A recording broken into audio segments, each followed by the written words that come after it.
Hello, moi c'est Émilie de Croche ta maille et aujourd'hui je te retrouve pour ce tuto vidéo pour t'apprendre à crocheter la mosaïque à travers un modèle tout simple de marque-page. C'est un marque-page qui est réversible, donc tu vois le même motif au recto et au verso, et ainsi grâce à ce tuto tu apprendras à lire n'importe quelle grille en crochet mosaïque. Allez, en avant!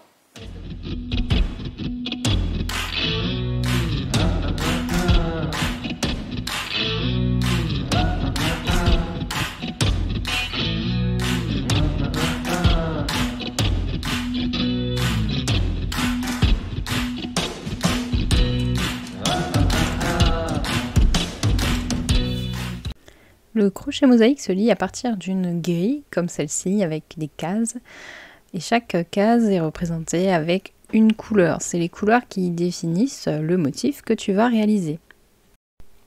Pour ce tuto vidéo, je t'ai préparé un petit projet facile pour démarrer le crochet mosaïque à travers ce marque-page. Le motif est identique au recto et au verso, ce n'est pas toujours le cas du crochet mosaïque. Par exemple, cette housse de coussin n'est pas versatile parce qu'on a pris le brin arrière de la maille pour réaliser la grille en mosaïque. Mais pour ce tuto, on va simplifier la vie, tu vas voir, c'est vraiment pas sorcier, il suffit de suivre les instructions. Déjà, première chose à savoir, souvent tu vas trouver une grille comme celle-ci. Au crochet mosaïque, il y a très peu d'explications écrites au rang par rang parce que c'est beaucoup plus simple de suivre une grille avec des cases de couleurs que du texte avec par exemple 3 lignes de texte pour te dire comment faire un rang. J'exagère un peu. Moi j'ai pris ces deux couleurs de Katona, c'est les coloris 208 et 391. J'imaginais dans ce motif une nuit un petit peu étoilée avec ce joli bleu canard et ce jaune d'or. Mais pour cette vidéo, j'ai envie de changer un petit peu et de faire couleur poinsettia, qui est aussi une étoile de Noël en quelque sorte, avec les coloris 390 et 515 que tu peux retrouver sur mon shop en ligne. 2 pelotes de 10 grammes chacune suffit largement, puisqu'au total, moi pour mon marque-page, j'ai utilisé 12 grammes de coton mercerisé. Tu peux très bien réaliser ce marque-page avec des restes de fil. Je te conseille néanmoins du coton, parce que ça va donner un aspect un peu plus rigide pour ton marque-page et ça va être plus sympa. Niveau crochet, moi j'utilise un crochet 2,5 mm, donc là tu as un crochet Clover A de la gamme Amour. Il faut partir sur un numéro de crochet un petit peu en dessous de ce qui est recommandé sur ton étiquette de laine pour avoir un rendu bien serré et assez dense. Première étape, déterminer ta couleur principale et ta couleur secondaire. Chez moi, ce sera le rouge qui va donc remplacer sur mon diagramme le bleu et mon vert va remplacer le jaune. Pour commencer, on va faire 13 mailles en l'air plus une maille pour tourner puisque sur ma grille, j'ai 13 mailles au total. Au rang numéro 1, on va faire une maille serrée dans chaque maille, c'est-à-dire 13 mailles. Donc on va commencer par la deuxième maille en l'air en partant de mon crochet puisque nous avons effectué une maille en l'air pour tourner. Donc je vais bien dans la deuxième maille en l'air à partir de mon crochet pour faire ma première maille serrée et je fais donc 12 autres mailles, c'est-à-dire 13 mailles serrées en tout. Arrivé à la 13e maille serrée, je ne vais pas tout à fait la terminer, je vais effectuer le dernier jeté avec ma nouvelle couleur. C'est une façon assez simple de changer de couleur sans avoir trop de démarcation en début de rang. On va faire une maille en l'air à chaque fin de rang pour tourner notre travail et entamer le rang suivant. Alors on resserre un petit peu toujours aussi pour éviter d'avoir un peu trop de lest sur les côtés. Pour tourner, on va faire attention à bien garder le fil, pour moi qui est rouge ici, derrière le travail pour le faire longer à toute notre rang qu'on va crocheter.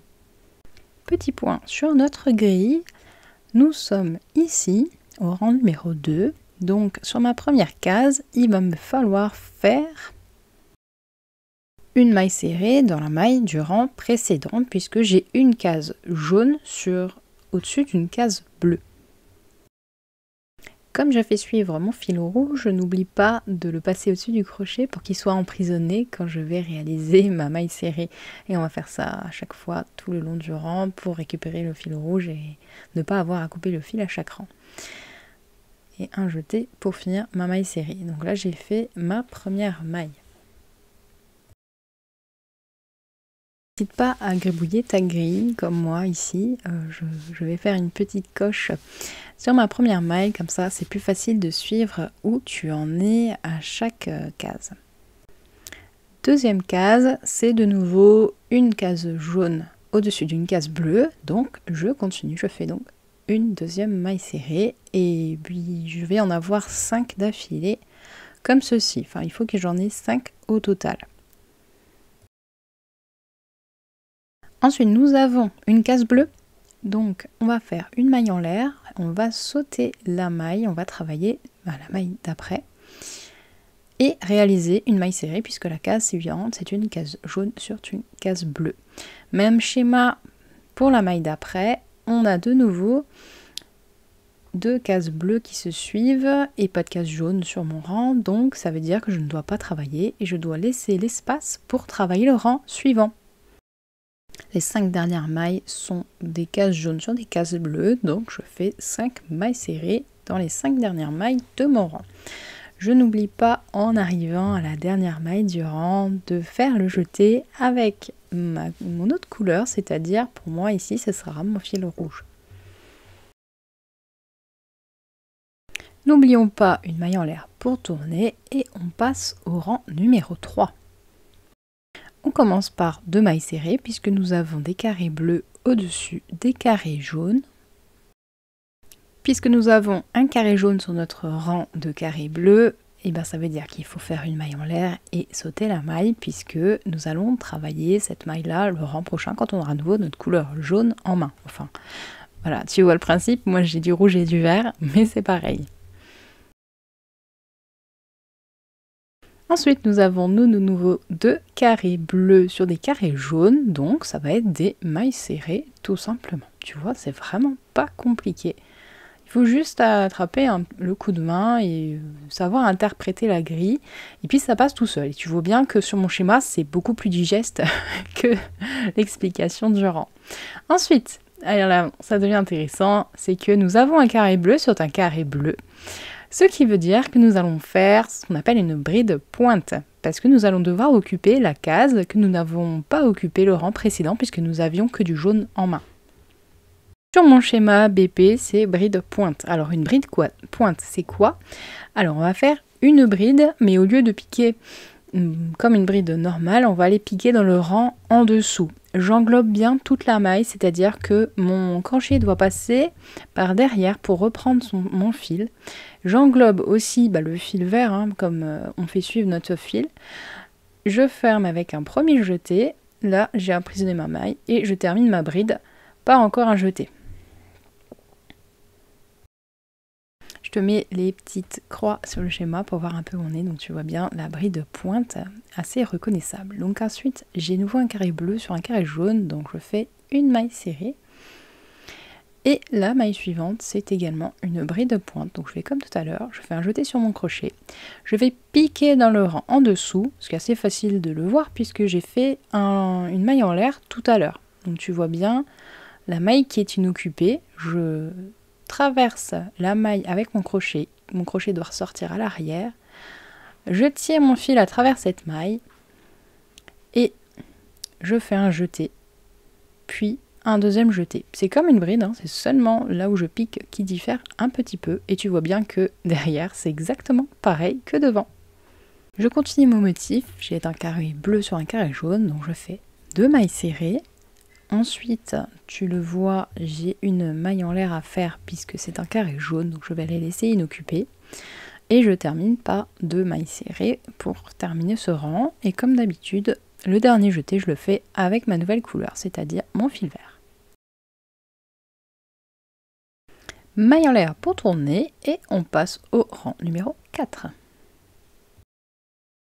À ce stade, je pense que je n'ai plus besoin d'argumenter sur les explications de texte qui sont inbuvables en mosaïque. Je pense que mon schéma parle de lui-même et que je t'ai convaincu également.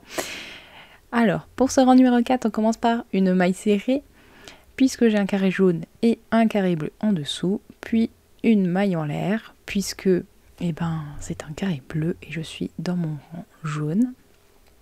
Ensuite, il va falloir que j'aille occuper l'espace que j'ai laissé le rang précédent, donc ça va être une bride pointe avec ma couleur jaune, enfin moi c'est mon vert. Puis il y aura une maille en l'air et ainsi de suite. Je pense que tu as un petit peu compris maintenant les explications. Pour la bride pointe, petit rappel, on pique dans la bride du rang précédent, on englobe bien toute la maille, on fait un jeté pour fermer la maille et un autre jeté pour terminer la bride. À partir de ce rang, on commence un peu à voir le motif se former et c'est assez satisfaisant. La mosaïque, c'est hyper addictif parce qu'on a envie de voir le motif une fois qu'il est crocheté. Ça, c'est super satisfaisant. Je continue toujours de cocher sur mon petit dessin là où je me suis arrêtée. Ça aide vraiment à bien réussir à suivre la grille, surtout quand on débute. En maille en l'air, puisqu'on a un carré bleu, on a un carré jaune sur un carré bleu. On fait une maille serrée. Ensuite, maille en l'air, puisque on a un carré bleu. Donc on ira l'occuper au rang d'après avec l'autre couleur. On continue avec un carré jaune sur un carré bleu. Ça fait donc une maille serrée. On va laisser une maille en l'air disponible avec un saut de maille parce que j'ai un carré bleu. On refait une maille serrée. Je recoche pour savoir où j'en suis parce que là on alterne pas mal, hein. Ça devient vraiment un peu plus difficile à suivre. Ensuite j'ai deux carrés jaunes l'un au-dessus de l'autre, donc c'est une bride pointe. On arrive au bout avec une maille en l'air puisque j'ai un carré bleu.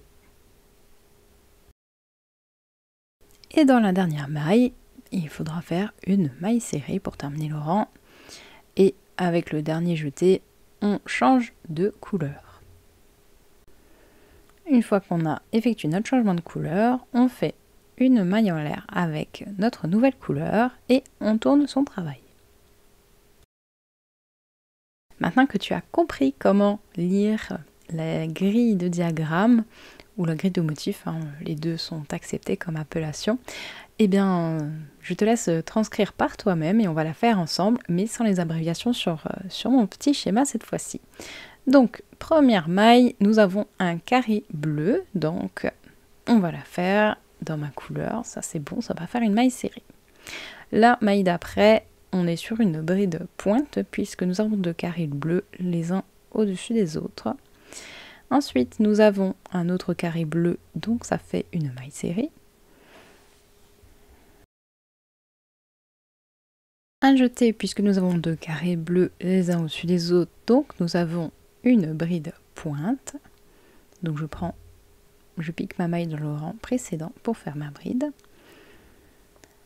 Un carré jaune et un carré bleu au-dessus, ça nous fait donc une maille serrée pour la suite. Suivi d'un espace vide qu'on a laissé tout à l'heure, c'est donc une bride pointe.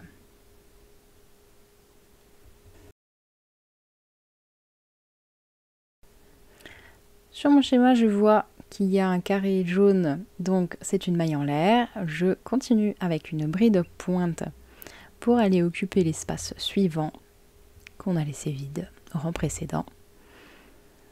Puis j'ai un carré bleu avec un carré jaune en dessous, c'est donc une maille serrée. Une bride pointe dans la suivante. Puis on a à nouveau une maille serrée puisqu'on a un carré jaune et un carré bleu au-dessus. Il ne nous reste plus que deux mailles, et donc les deux mailles, c'est une bride pointe et une maille serrée pour terminer avec la nouvelle couleur comme les rangs précédents. Bon je pense que tu as compris le principe. Maintenant on va encore faire un dernier rang ensemble et puis après je te laisserai terminer ton marque-page. Pour ce rang numéro 5, donc chez moi ce sera en vert. On commence par un carré bleu. Je crochète donc une maille serrée. Ensuite, comme je suis sur un rang jaune et que j'ai un carré bleu, je dois laisser la maille vide pour la remplir plus tard. C'est donc une maille en l'air. Je saute la maille et je vais faire une maille serrée puisque c'est un carré jaune sur un carré bleu dans la maille d'après.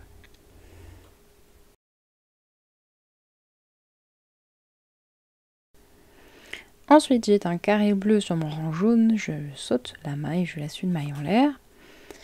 Puis, je vois que j'ai 2 carrés jaunes qui se suivent avec 2 carrés bleus en dessous, c'est-à-dire que je vais faire tout simplement 2 mailles serrées à la suite.